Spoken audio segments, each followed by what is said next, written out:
Welcome back to Drinks Made Easy, because cocktails don't have to be difficult.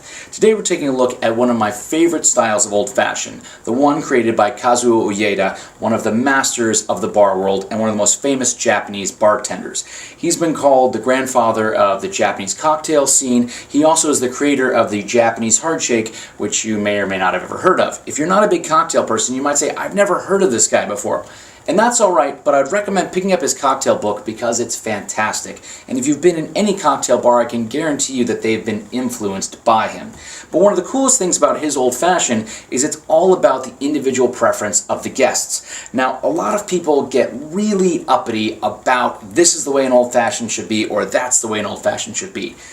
That's nonsense. It comes from a punch recipe, there's tons of variations, and this is a great example of making it how you want it and how your guest wants it with one simple recipe. To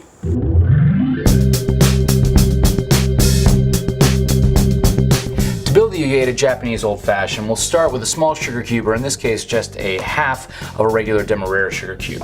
Next we're going to add 1 dash, or if it's not really coming out, basically 1.5 dashes of Angostura bitters and 2 light dashes of soda water. Now, before you lose your mind, this is called for by Mr. Ueda, and if you have a problem with his technique, take it up with arguably one of the greatest bartenders to ever live. He does talk about using this because it helps to break down the sugar cube, which is part of the reason why it's become so popular all around the world. It just allows for the integration of flavor between the sugar and the bitters. And if you think that that's crazy, well, try making it without it or try making it with water, and you'll see that water does tend to just flatten it out, whereas a little bit of seltzer, we're not using soda water with Sprite or sugar, etc., does tend to lift it up a little bit.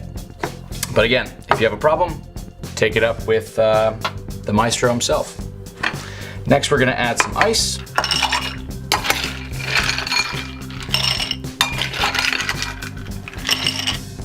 We're going to give it a quick little stir.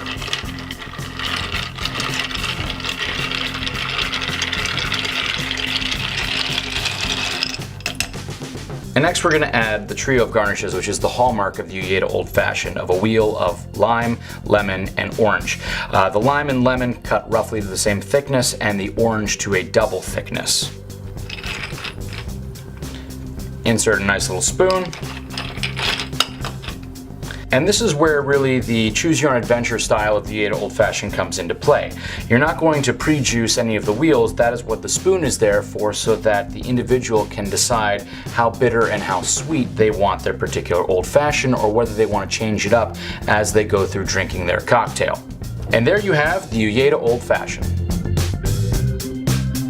Play around with the different amounts of citrus and let us know what you think. And if you have any other styles of Old Fashions that you particularly like, please recommend them. Thanks as always, and cheers from Drinks Made Easy.